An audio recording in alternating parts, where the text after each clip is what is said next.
diante, você esteja e você deseja de fato ministrar na igreja, é uma oportunidade muito grande que você tem de fazer parte desse grupo aí que muito tem abençoado a nossa igreja, amém? O pessoal da mídia também está vendendo a pipoca gourmet, que é uma pipoca especial, e café também, pó de café também. Ao final você pode adquirir lá Ao final você pode adquirir no final, diga amém. Amém. Vamos chamar as crianças então. Hoje é o assassinato do português, parte 2.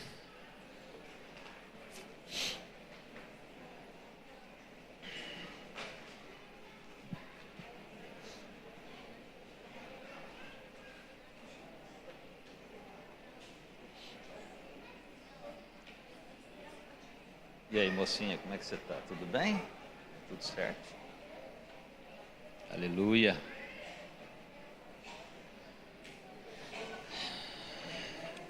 Oi, tudo bem?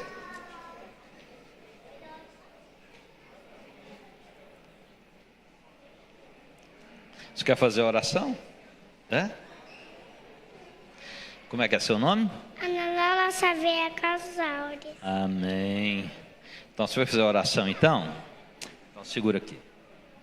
Papai no céu, obrigada de toda bondade, abençoa a gente de toda bondade, você pode tirar toda bondade na gente, em nome de Jesus, amém, aleluia. Aleluia, dê um aplauso então, gente.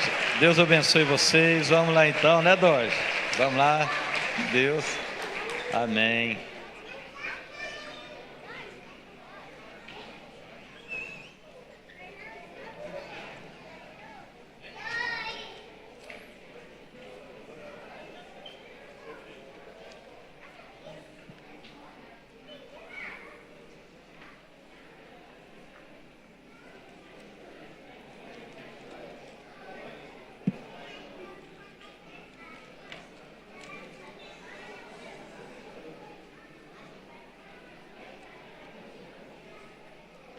Amém.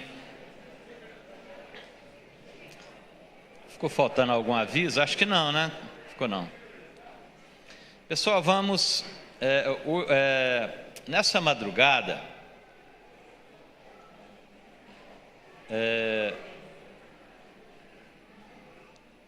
o irmão Ari... Quantos conhecem o irmão Ari lá da Shalom?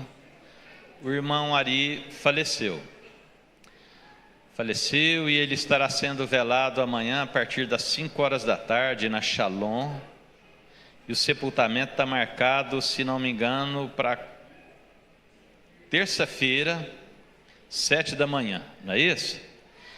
Então amanhã, depois das 5 da tarde, você tem a oportunidade de ir lá e prestar as homenagens ao irmão Ari, um homem tão simples, tão bom, tão sábio, e que está no nosso DNA.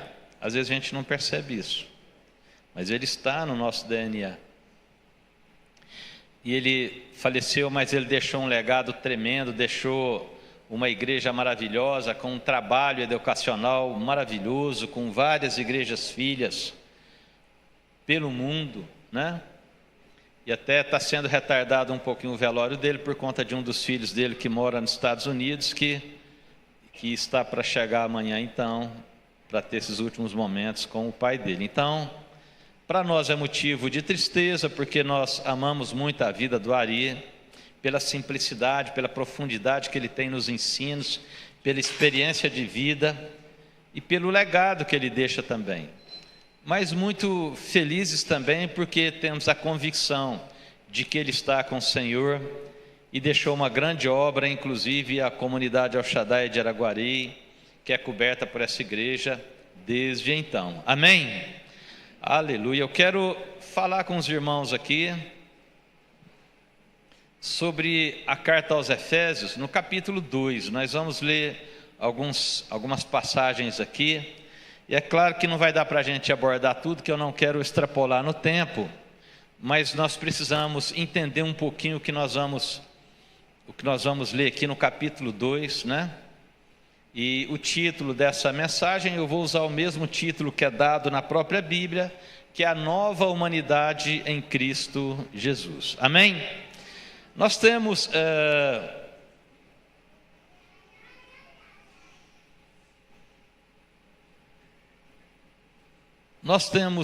nos últimos tempos vivido uma intensidade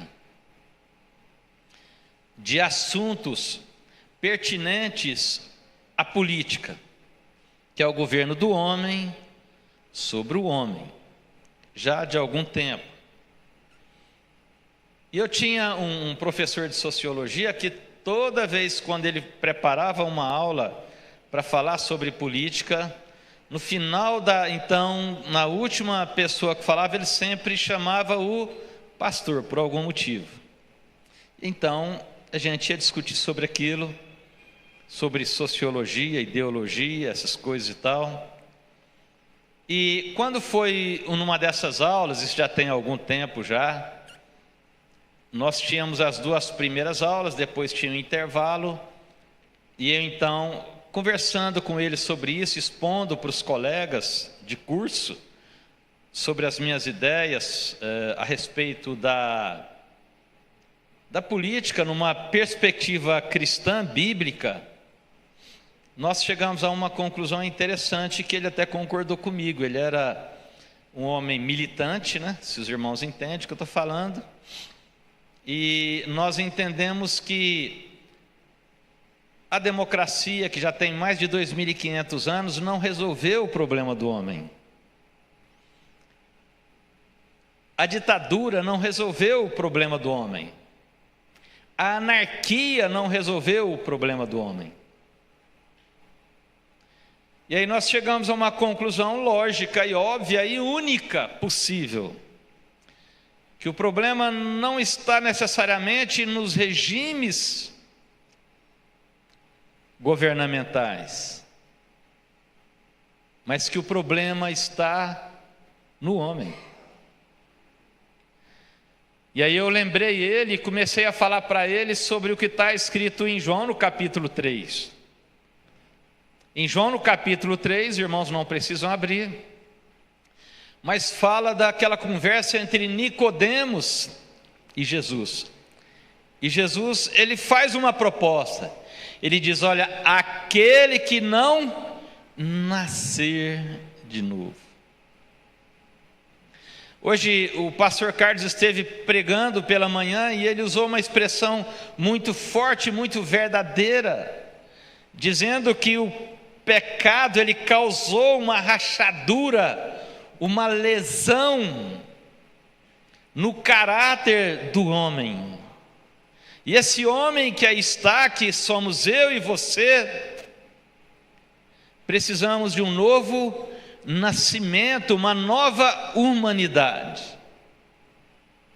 Por mais que as nossas preferências políticas sejam de homens que às vezes recitam, decoraram João 8:32 ou qualquer outra coisa que o valha, o problema não está naquela pessoa.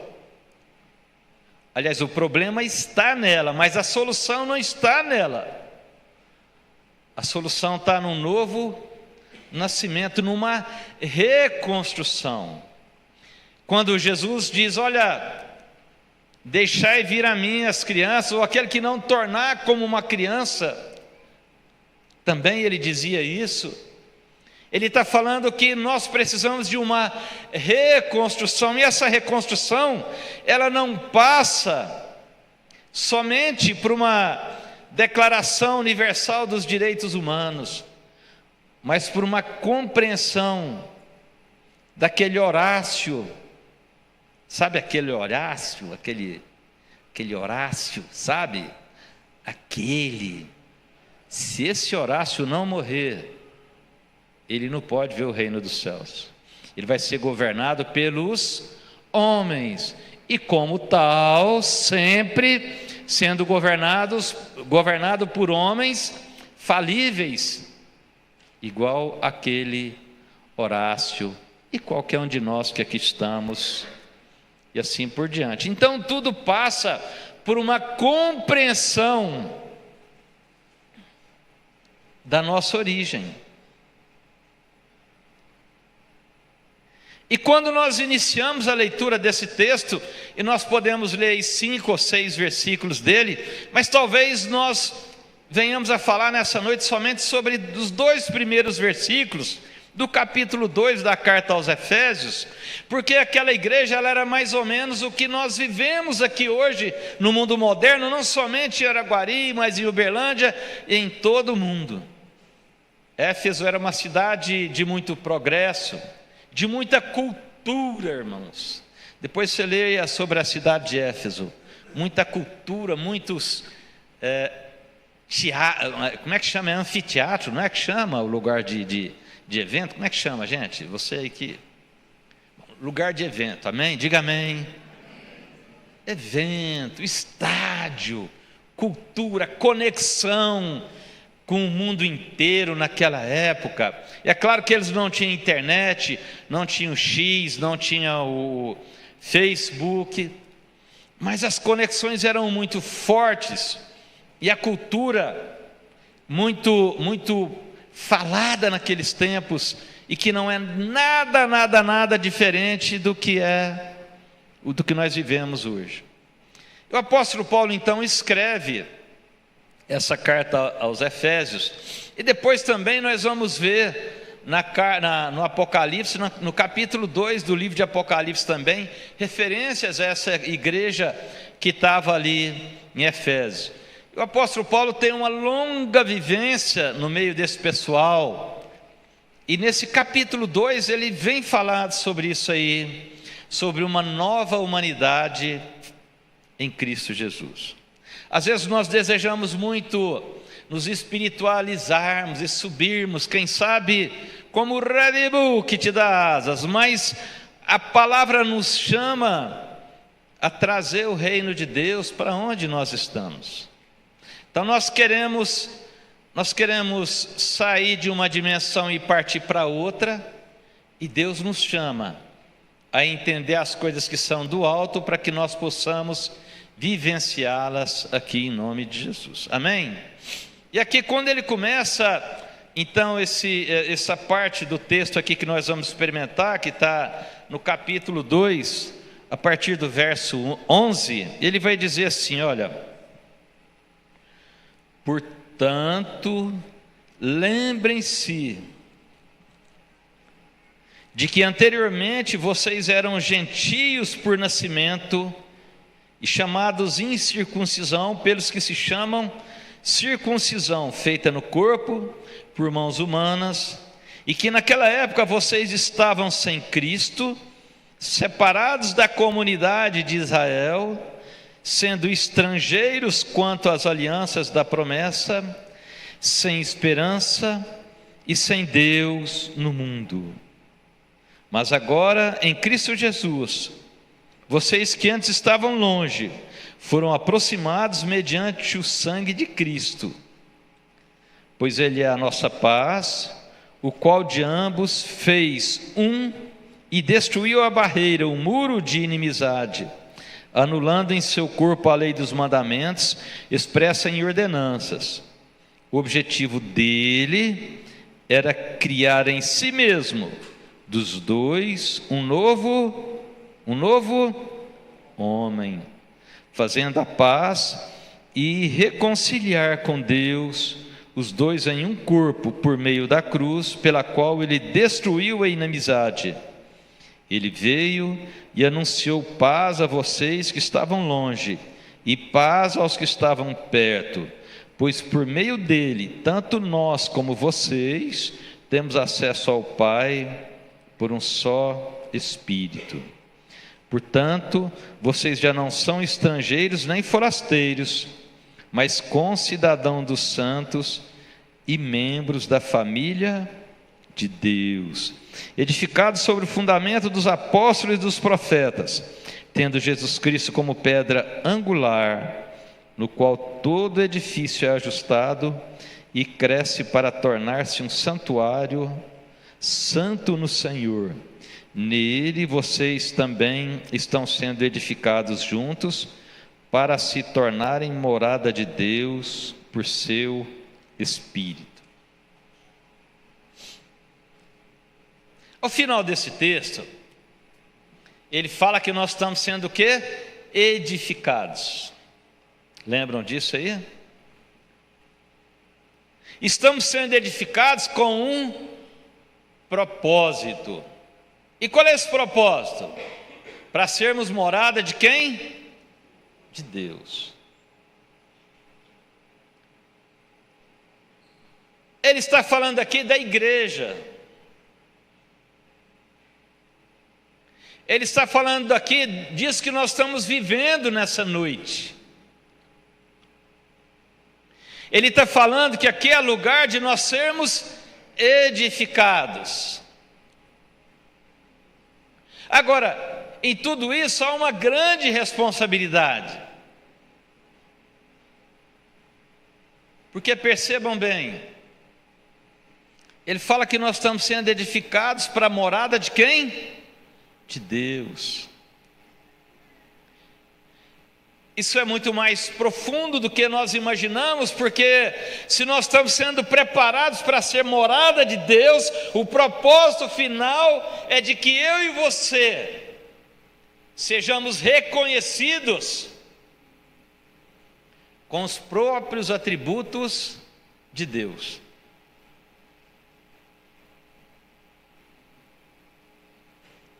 E aí, irmãos, eu começo a pensar sobre mim.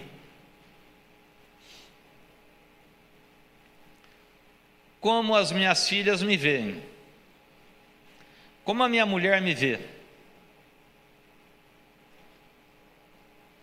como vocês me veem. Eu espero que ninguém fale nada agora, diga amém. Mas perceberam a responsabilidade que há nisso? A vida cristã, como igreja, ela tem um propósito final.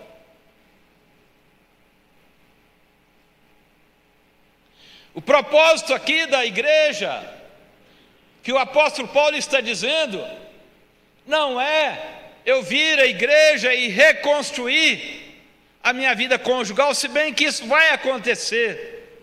Não é somente isso. Não é somente resolver a minha vida financeira, emocional, conjugal, profissional, a cura.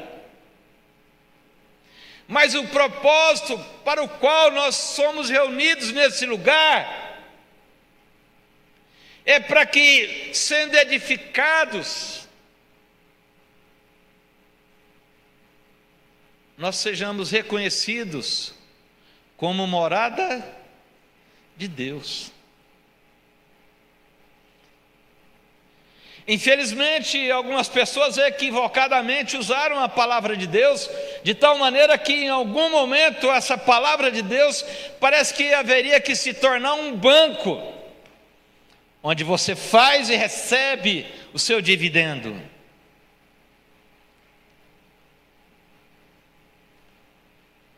Mas o que ele está chamando aqui a mim e a você é para que nós aceitemos uma reconstrução, minha e sua, e cresçamos nessa obra, de tal maneira que, quando alguém olhar para mim e para você, nós verdadeiramente sejamos imagem e semelhança de Deus. Façamos o homem a nossa imagem conforme a nossa semelhança. E aí ele nos apresenta alguns caminhos para isso. E um dos caminhos que ele nos mostra para isso é a primeira palavra, a primeira expressão que nós lemos aí no capítulo 2, no versículo 11, que diz assim: portanto, lembrem-se de que anteriormente vocês eram o quê? Gentios. Para a gente entender esse contexto, o mundo de então era dividido basicamente, conceitualmente falando, entre judeus e gentios. Eram os judeus contra o resto. E os judeus traziam dentro de si uma certa presunção de que eles estavam certos e que o mundo todo estava perdido. E para que isso fosse impregnado naquela cultura daquela época, eles faziam também a circuncisão, que era uma marca feita no homem, e muitos aí sabem do que se trata a circuncisão. E ele fala que é circuncisão feita por mãos humanas. Mas ele toca no aspecto nevrálgico aí. Eu e você somos parte desses gentios de então. Poucos de nós temos descendência no judaísmo, pouquíssimos. A maioria de nós somos considerados, segundo a Bíblia da época, gentios.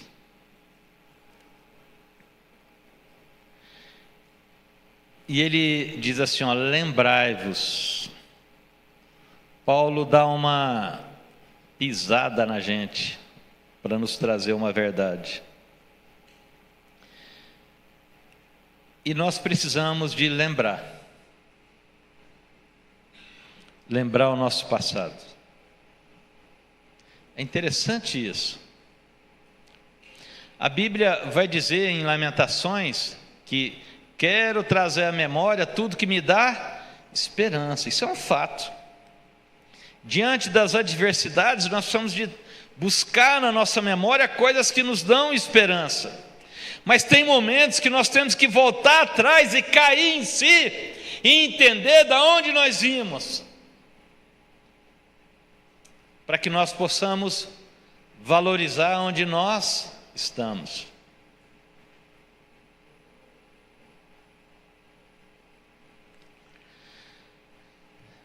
O Evangelho de Lucas, no capítulo 15, diz que um homem, certa feita, ele caiu em si. Porque muitas vezes nós somos levados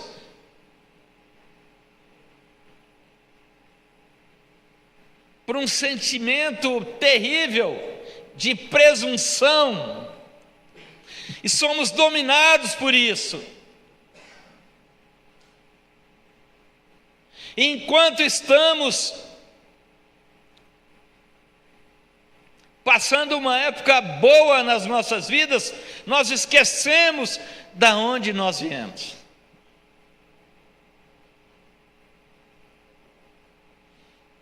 Não faz mal voltar ao passado. Eu até sugiro a você, se alguma coisa te angustia, que você procure alguém que seja especializado para te ajudar, mas que você transite novamente pelo seu passado. Mas desta feita agora, orientado por um profissional da área, ou por alguém que espiritualmente possa te ajudar a vencer isso aí. Mas isso é muito importante.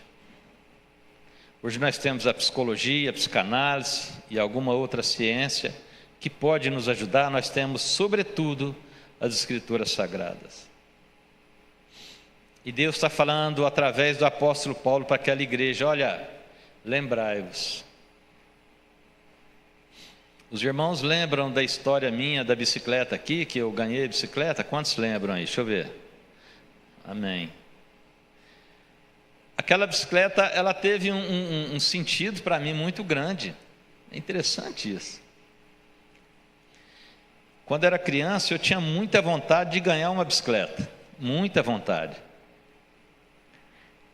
Mas, irmãos, a vida era bem mais difícil do que é hoje. O sonho meu era ganhar uma bicicleta. E a primeira bicicleta que eu ganhei, porque essa é a segunda, essa que eu ganhei essa semana. A primeira bicicleta que eu ganhei, coincidentemente, foi do pai do Marquinhos. Sabia disso? Zé Figueiredo. Fica de pé para o povo te ver aí. Fica de pé aí para ver essa simpatia. Olha aí, gente. Olha só o que Deus foi fazer, olha aí que maravilha, né? Obrigado, Marquinhos. Dá um aplauso para o Marquinhos aí, gente. Tizé Figueiredo tinha uma bicicleta lá no fundo da casa dele, lá, que ele um dia chamou eu. Eu, quando criança, eu tinha um apelido, irmãos, de Quinha. Se alguém quer saber, meu apelido é Quinha, viu? Mas ninguém mais me conhece por isso aí. Eu não tenho problema com isso. E me deu essa bicicleta. Então, eu percebo que Deus fica escrevendo cenas na minha vida para me voltar lá atrás. Isso é importante. O que o apóstolo Paulo está falando, olha, vocês têm que lembrar disso aí. Porque, queridos, se Deus pretende morar em mim e em você, Ele precisa pegar a mim e a você e precisa nos moer. É uma coisa que às vezes a gente não entende, quando Cristo é então crucificado. Isaías diz, Ele foi moído por causa das nossas transgressões.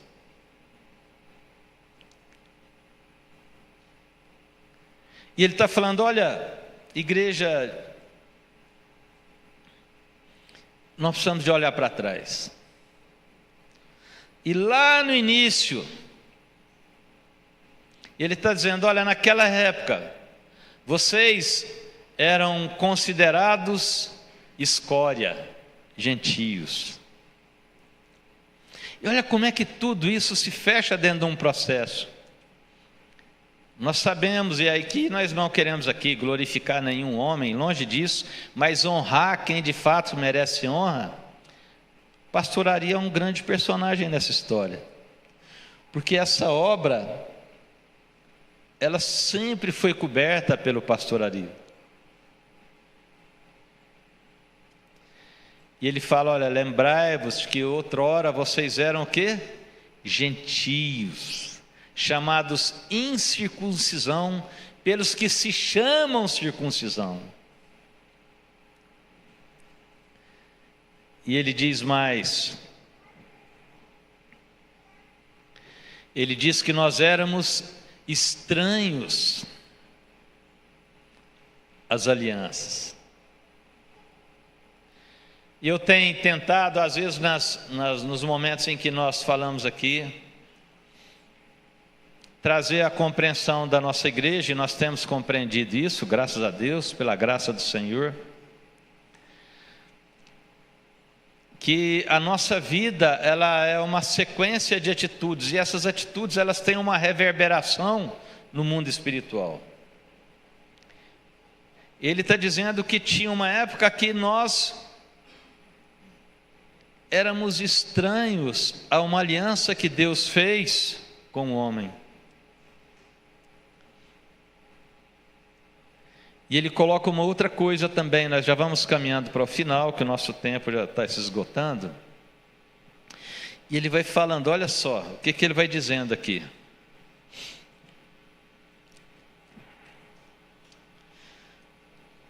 Retornando à leitura do verso 11. Portanto, lembrem-se de que anteriormente vocês eram gentios por nascimento, chamada incircuncisão pelos que se chamam circuncisão feita no corpo, por mãos humanas, e que naquela época vocês estavam sem Cristo, separados da comunidade de Israel, sendo estrangeiros quanto às alianças da promessa, sem esperança e sem Deus no mundo.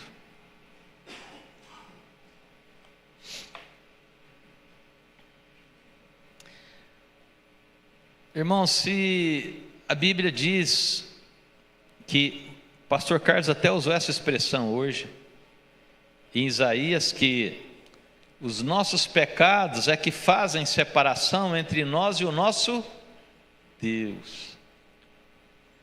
Quando ele diz que nós estávamos sem Cristo, isso é de uma profundidade tal, sabe por quê? Porque sem Cristo nós estamos distanciados de Deus, e se nós estamos distanciados de Deus, então a nossa vida religiosa, ela é em nada, por mais que haja prática religiosa, sem o Cristo, nós não temos esperança de nada no mundo espiritual.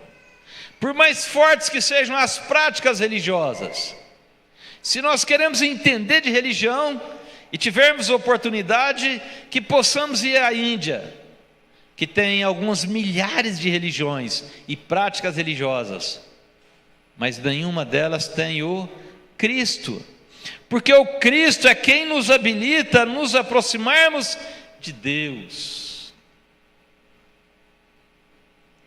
Quando ele diz que nós éramos estranhos, sem Cristo, então nós também éramos sem esperança. Quantos entendem o que estou falando? Então não é uma questão de ter fé por ter fé, mas ter uma fé em algo que é claro nas Escrituras, para que essa barreira seja quebrada, essa inimizade. Vocês percebam que mais na frente, no mesmo texto, ele fala que ele nos reconciliou com Deus, que significa que nós então éramos até então o quê? Inimigos de Deus.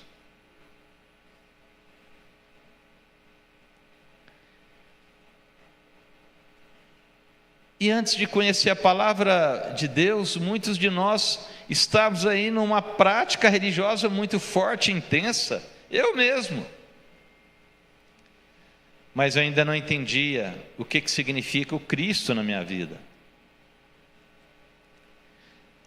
E aí ele vai dizer assim para nós, no verso 14: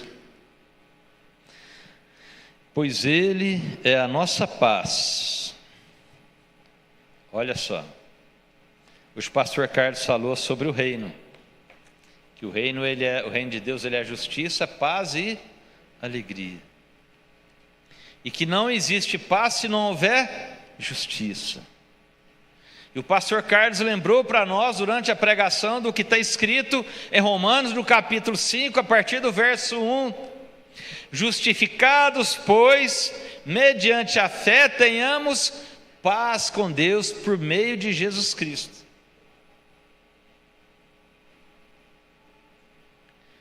E quando nós entramos nesse lugar, nós começamos a compreender que é um mundo espiritual que hoje nos envolve, que não pela nossa justiça própria, mas pela justiça do Cristo, nos aproxima de Deus. Talvez você esteja aí sentado olhando para mim pensando: o que me credencia a pedir algo para Deus nessa noite? A não ser o sangue de Cristo? Nada. O que credencia o pastor Horácio a se aproximar de Deus nessa noite? A não ser o sangue de Cristo? Nada. Nós estamos em igualdade de situação, e se tira Cristo de nossas vidas, nós nos transformamos naquilo que a palavra diz: sem esperança, sem rumo, forasteiros, estrangeiros. Mas aí ele está então dizendo para mim e para você, se os irmãos e as irmãs também do louvor já quiserem se posicionando: pois ele é a nossa paz, porque já existe o quê? Justiça. A justiça foi feita em Cristo, o qual de ambos fez um e destruiu a barreira. De ambos quais? Dos judeus e dos gentios. E ele diz assim: ele destruiu a barreira, o muro de inimizade, anulando em seu corpo a lei dos mandamentos. Olha só. Expressa em ordenanças. O objetivo dele era criar em si mesmo, dos dois, um novo homem, fazendo o que? A paz. Mas como haverá paz se não houver justiça? A justiça foi feita em Cristo. E reconciliar com Deus os dois em um corpo por meio da cruz. De tal maneira que ele está dizendo que aquela igreja precisava de uma reconciliação com Deus, que a história daquela igreja com Deus era uma história de quê? De inimizade. Quando Cristo vem, Cristo entra como intercessor em meu favor e em seu favor e nos reaproxima de Deus. Quando ele escreve aos Coríntios, ele fala a mesma coisa, se não me engano, no capítulo 3 da segunda carta aos Coríntios, ele vai dizer isso: tudo provém de Deus. Houve uma obra na cruz que espiritualmente quebra toda essa barreira que havia de separação entre nós e o nosso Deus. E ele termina então esse capítulo 2 nesse texto aqui, não o capítulo 2, mas nesse texto, dizendo no verso 17: ele veio e anunciou paz a vocês que estavam longe e paz aos que estavam perto, pois por meio dele, tanto nós como vocês temos acesso ao Pai por um só Espírito. Nós precisamos terminar essa reunião entendendo isso. Ele está dizendo que por Cristo nós temos acesso ao Pai. Se eu não entender que eu tenho acesso ao Pai, essa reunião perde completamente o seu propósito. Mas se eu entender, isso muda por completo essa perspectiva. E aí ele vai dizer assim: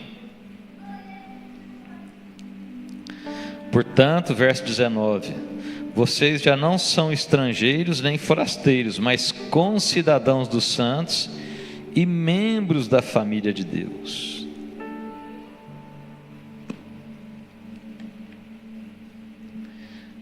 A célula do Dudu fez um evento hoje, se não me engano, lá na Casa do Caminho. Parece que é isso mesmo. Foi ontem, sábado, né? E a Aninha hoje estava contando para nós, um pouquinho antes de eu vir para a igreja, da luta daquelas crianças para serem adotadas. Casalar, não é? Casalar? Isso. E a Aninha contando daquelas crianças que olhavam para ela e diziam assim: você não quer me adotar? Aquelas crianças têm um desejo profundo de pertencimento.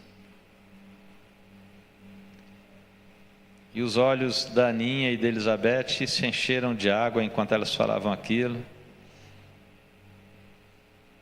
E a Beth, desde que nós casamos, ela sempre teve o desejo de adotar uma criança.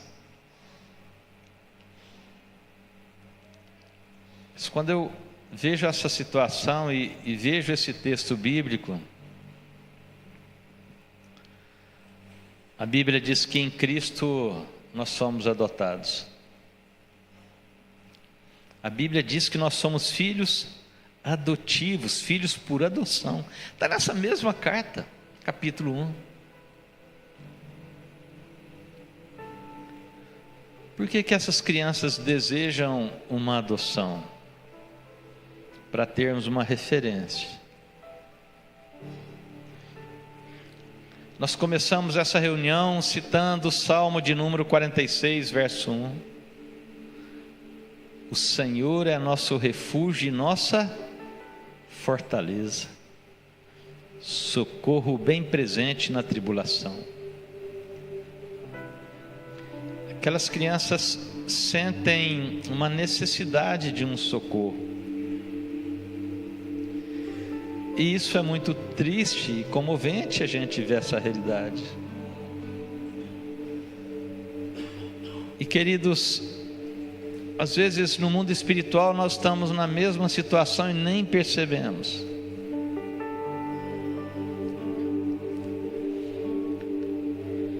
Aquela igreja antes de Cristo, sem Cristo, ela era tão carente quanto,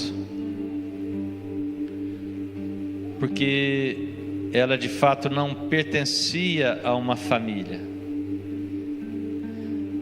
E aqui no capítulo 2 a Bíblia diz que agora nós somos da família de Deus. Isso faz muita diferença.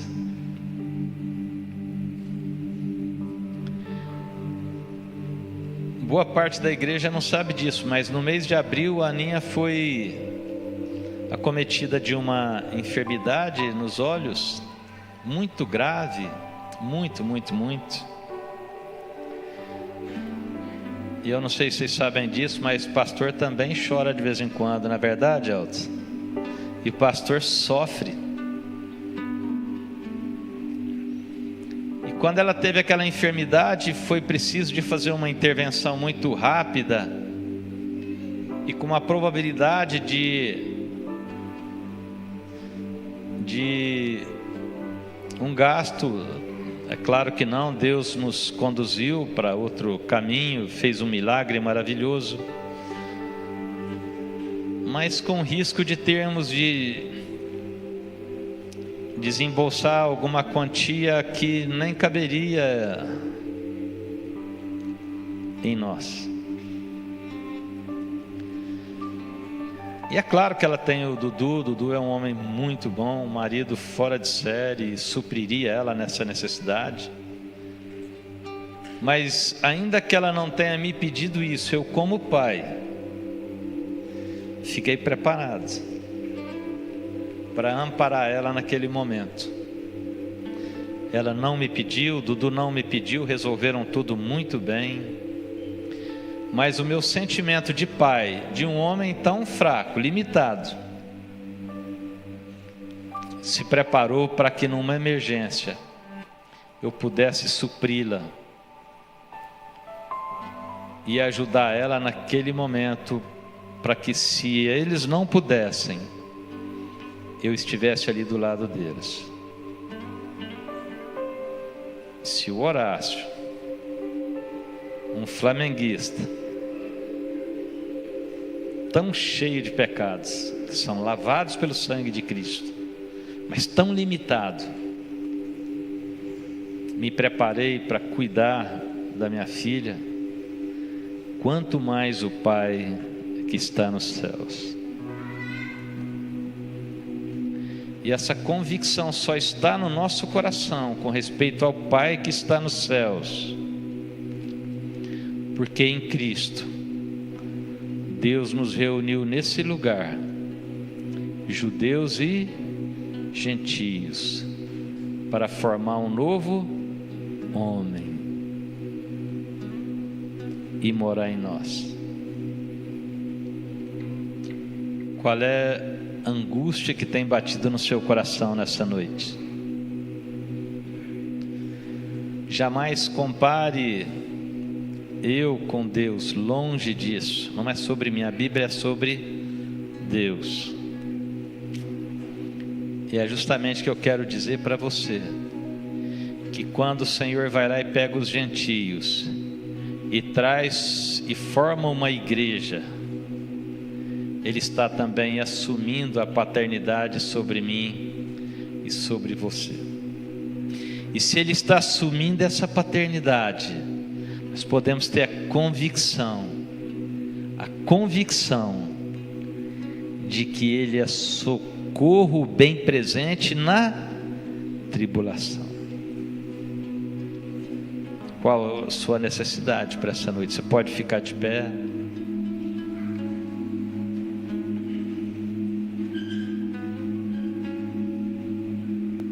Nós fizemos um exercício ao longo da ministração da palavra sobre a gente lembrar do nosso passado, de onde nós somos tirados.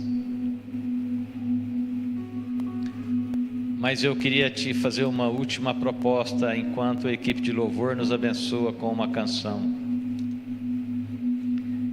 de você também fazer um exercício de memória e colocar diante de Deus a sua petição para essa noite, em nome de Jesus.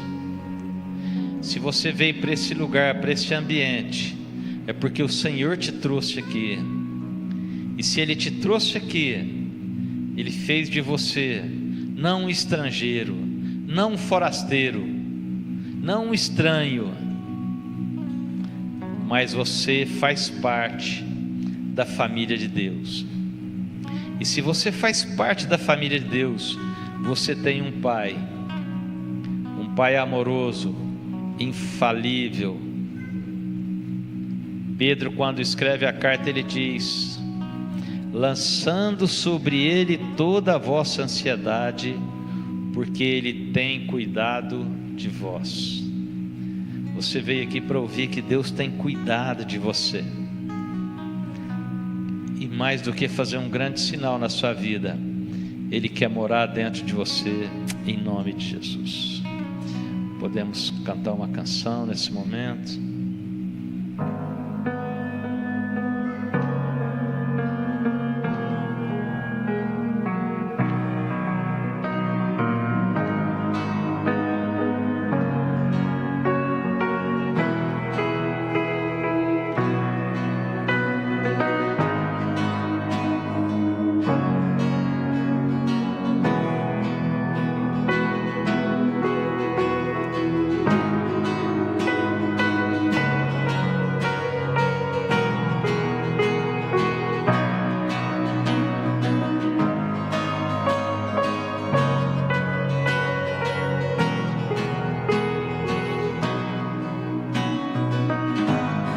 Tu tens sido tão, tão bom pra mim.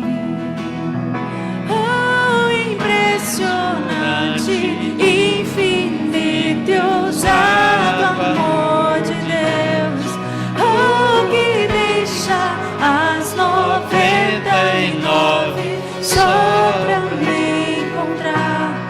Não posso comprá-lo, nem merecê-lo. Mesmo assim se entregou. Oh, impressionante, infinito e ousado amor de Deus.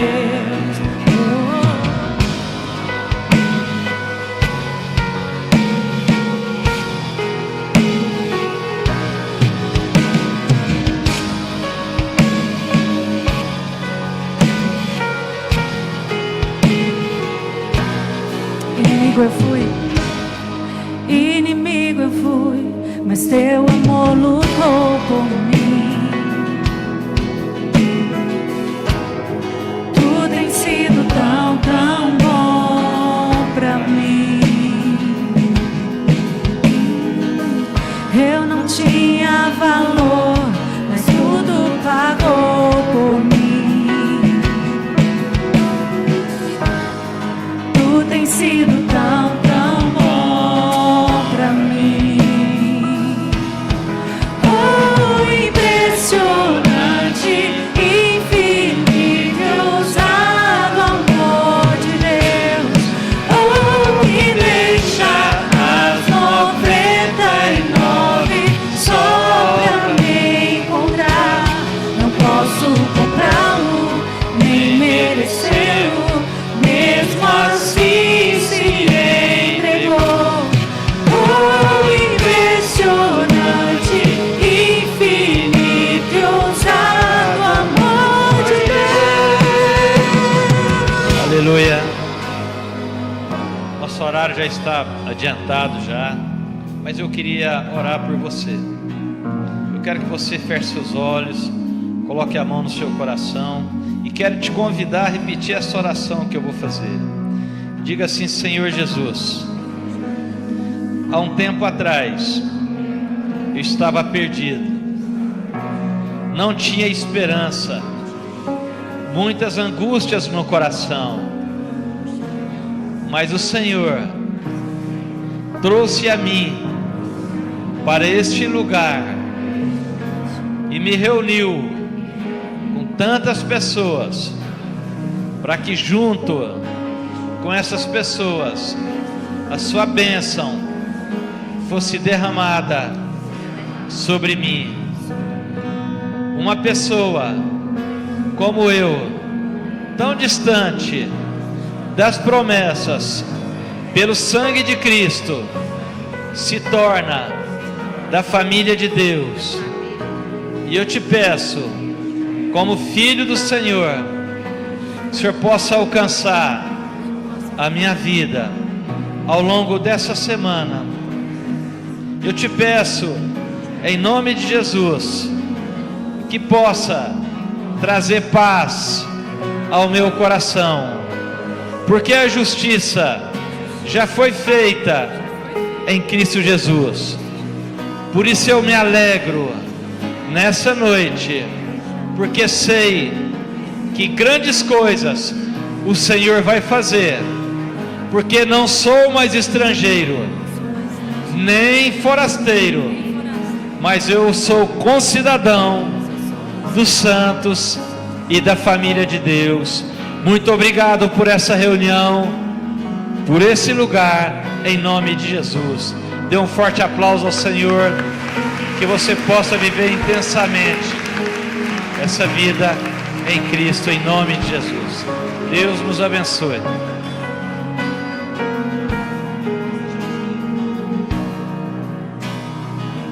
Não se esqueçam da jantinha, hein? Não perca a oportunidade. Pra me encontrar,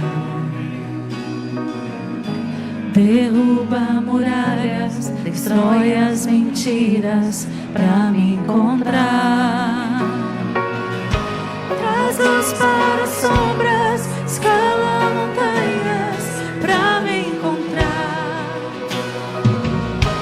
derruba muralhas, destrói as mentiras. Pra me encontrar, traz luz para as sombras, escala montanhas. Pra me encontrar, derruba muralhas, destrói as mentiras. Pra me encontrar, oh, impressionante, infinito, ousado amor de Deus, oh, que deixa as 99 só pra me encontrar. Não posso comprá-lo, nem merecê-lo, mesmo assim se entregou. Oh, impressionante, infinito, ousado amor de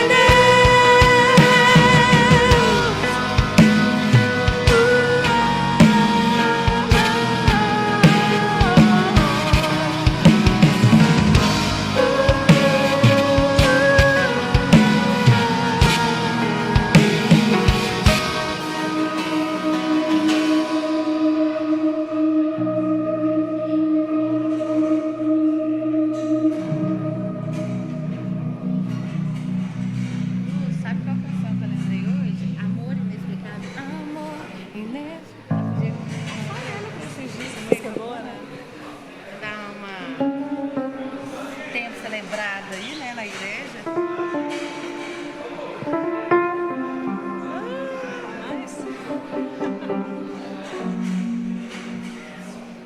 Edmar. Que show da Xuxa aí. Boa noite, William, com Deus. Estou aqui desde as 6 da tarde. Nos galhos secos de uma árvore qualquer, onde ninguém jamais pudesse mais.